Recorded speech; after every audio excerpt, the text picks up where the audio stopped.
Hey everybody, welcome to the channel and welcome to the conference. All honor, glory, and praise be to our one and only Lord and Savior Jesus Christ. Well, in this particular conference, I want to talk to you about why your cut-off game must be A1. Why your cut-off game must be A1.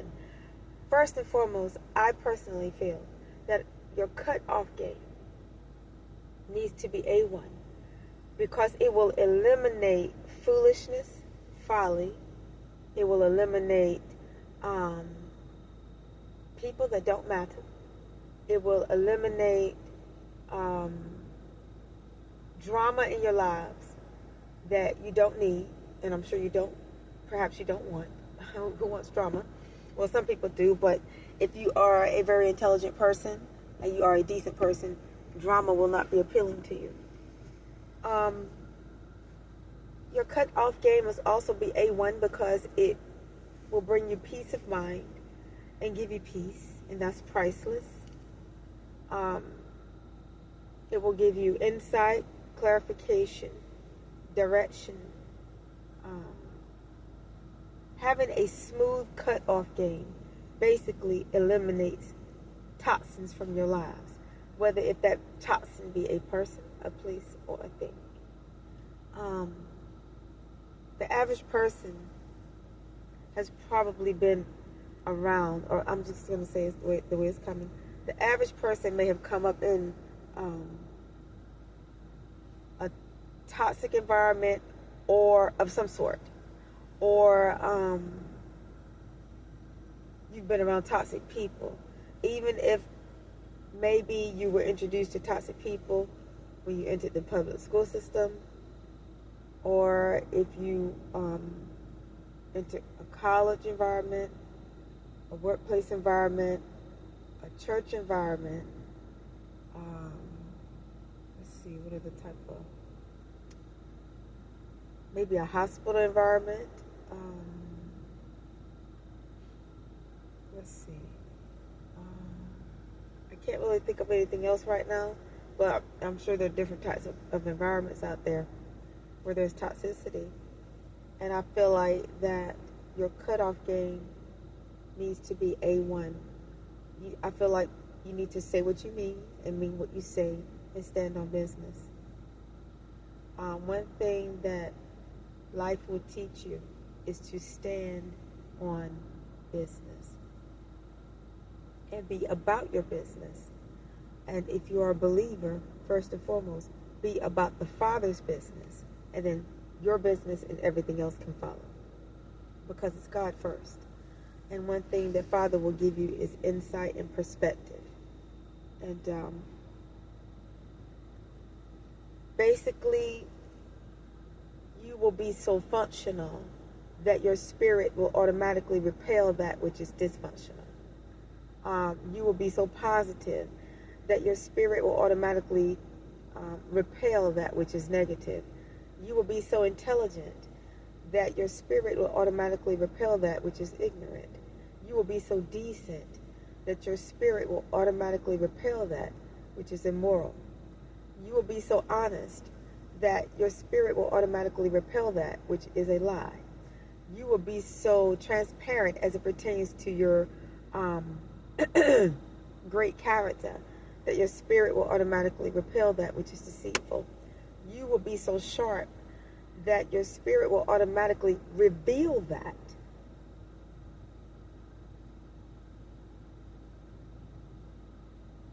that desires you be kept in the dark or played a fool, and then you can choose to repel that which is not of your character. That's a gem of life, is repelling that which is not of your character.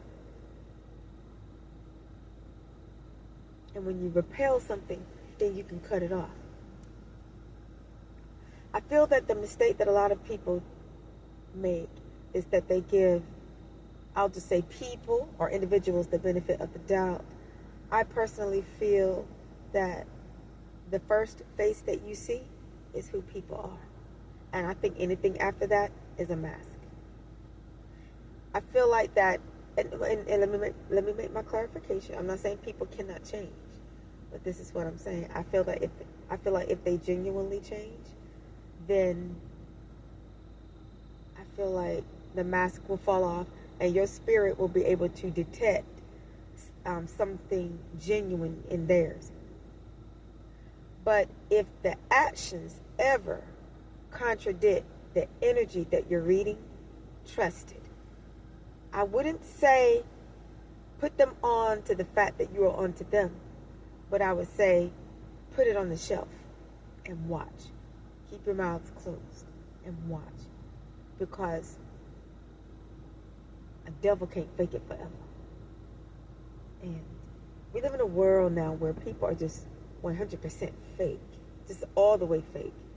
And when you are the type of person, if you're 100, you keep it a band, keep whatever that term is they used to use a long time ago, or somebody used to use, and I guess it was like a street term. But basically, you're a genuine, honest, good-hearted person. You're automatically going to pick up on something that is a foreign object to you. And deceit is a foreign object to that which is the truth. And I feel like if you are a decent person, you will instantly detect that which is not decent. It's like it's something in you that will not be in agreement with it. And it may not be anything necessarily that is being done visually, but your spirit don't sit right. You know how some people, like they may seem okay in appearance, but there's something about them that does not sit right in your spirit. Trust that. Because when it doesn't sit right, that means it ain't right. People are so quick to disregard their own intuition. People are so quick to disregard what they feel about a group of people or individual. Don't you know that when you cannot detect in another person's spirit the components that you have and project within your own, don't you know that's something or somebody that is the opposite of you in character and morale and in every other way? You're picking up on a foreign object. That means something that is not familiar to you. So when you are an honest person and there's something about a certain individual that does not sit right with you, you're picking up on dishonesty in them. Does that make sense? It makes a lot of sense. So your cutoff game must be A1, unless you desire to keep yourselves connected to toxicity, to toxic people, toxic environments, toxic situations. A lot of people, you can look at them and tell that their lives are a living hell. You could tell it by their faces. They're not happy. They're not happy. And what a lot of people want to do is they want to be the misery in your company. Your cutoff game needs to be A1. Because if you don't cut them off, what's going to happen is, you know how miserable they look? You're going to look in the mirror one day and you're going to be looking just like that. You're just going to have this look, where you're going to look miserable, because you're going to be miserable. Why? Because you're carrying the burdens that jumped off of their spirit into you. So there's a reason why, even in the Holy Scriptures, God will tell you come out from among them and be separate, because God does not want negative people rubbing off on you. Because if you hang around somebody long enough, you may pick up their mannerisms or pick up the things that they say that are not good things.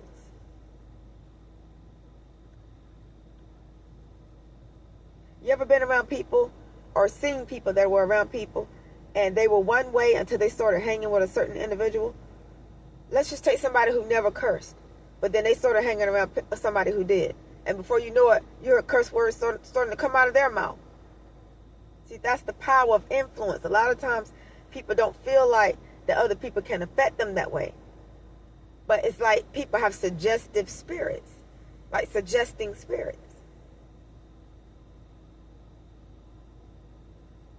Believe it or not, other people can rub off on you. That's why God wants to keep you separate from that which is not a character reflection of himself if you are. Because they can taint your spirit. And if you have the joy of the Lord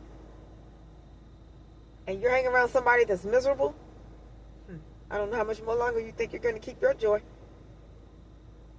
Because for one thing, they're going to try to burden you down with their burdens and their troubles and their heartaches and their pains. Let people carry their own stuff. If they don't want to take it to the Lord, let them carry it on their own backs and shoulders. Don't you pick it up. I wouldn't ever put down my joy to pick up somebody else's misery. If they don't know how to get on their bending knee and talk to the Lord, that's them. So your cutoff game, it has to be precise. It has to be precise.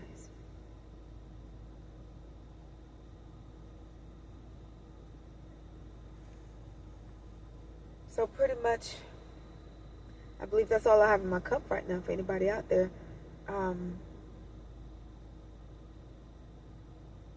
A lot of people are not worth the benefit of the doubt, but that's your own personal choice if you would like to give it to them. Me personally, my cutoff game is tight, and my cutoff game is right. And when I cut off, it's for life. Now, it doesn't mean that I might not say hello to somebody if they speak. It may not mean that if Father moves me to send them a word, I might not send it. But it means that that individual will not be, or those individuals, or whoever, will not be a part of my life at all.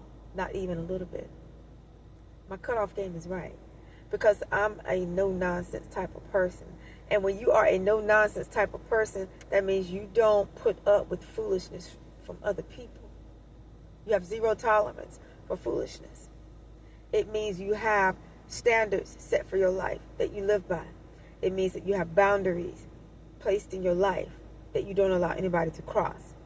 And a boundary that you should never allow somebody to cross is that which they try to bring disrespect upon you or your name or your image, or some type of mockery, or some type of drama, or some type of chaos, lies, deceptions, whatever, anything negative. You have to draw the line somewhere with people, period. That's a line drawn. They can't cross it. If they were once on the other side, across the line, if they were once across the line and they crossed you in some way, you need to knock them right on back. No, I tell you what, I was going to say you need to knock them on back across the line, but no, you need to draw another line and don't ever let them cross again. It's okay to give people a chance. You know, that's human nature, to meet people and form friendships or form acquaintanceships or whatever you want to call it, situationships, whatever. But once you are crossed, it is your prerogative whether or not, if you want to deal with those people or that group of people or that individual, if that's your case out there. That's your prerogative. But let me tell you something. The more that you tolerate from other people that is not of your character, the more they will chip away at who you are as a person and your character. Because the more that you tolerate, you're more focused on what they're doing than what you should be doing as it pertains to your own life. So what they are satanic distractions.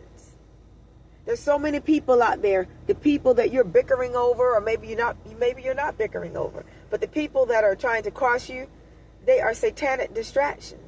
So when you are distracted by the hand of satanic devices, you're not focused on what you need to be doing in life. You're not focused on your bag. You're not focused on your money, I wouldn't think.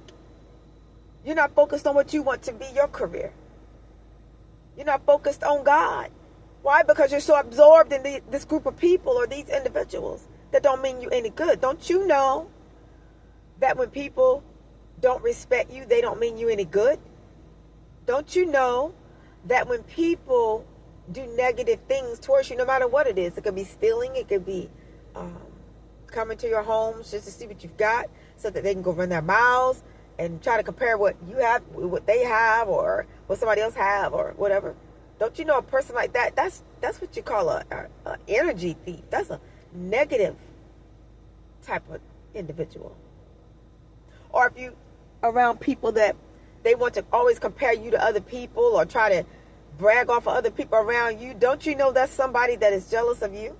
And they want you to feel some type of way about somebody else that they're trying to talk up for. If you are an attractive woman and, you know, there's somebody in your face always talking about or bragging off of other people, don't you know that woman is jealous of you? And she wants you to feel some kind of way because she's complimenting somebody else. I'm not saying people can't compliment other people in your presence, because they can. There's nothing wrong with that. But I think you can read the energy enough to know when somebody wants you to feel some kind of way about what they feel somebody else has. And I don't feel that you should feel any kind of way about that, because then that's you giving value to their opinion when their opinion should mean absolutely nothing to you. You should never value somebody else's opinion over your own, or somebody else's opinion over what you know to be facts, because everything ain't opinion. Some things are facts.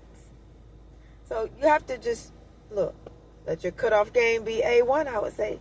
You know, I think that I feel like this: you should never be around people that want to compare you to other people. That pertains to relationships. You know, some men who are very insecure and jealous of the women that they're involved with, they'll try to compare you to other women. Why? Well, because they want you to feel some kind of way, like they want you to feel, oh, well, this chick is better than you are. No, she's not. And for you fellas out there, if there's a woman, she's always comparing you to other men or her male friends or acquaintances or the men at work that she might be friends with. Why? They ain't got nothing over on you. They ain't got nothing on you. She just wants you to feel some kind of way because she's insecure, and she wants you to be insecure because she's threatened by some attribute that you have. Does that make sense? Makes a lot of sense. So cutoff game, once again, needs to be A1. Not telling people what to do, but I'm saying if you want peace in your life, you better cut off a hellraiser.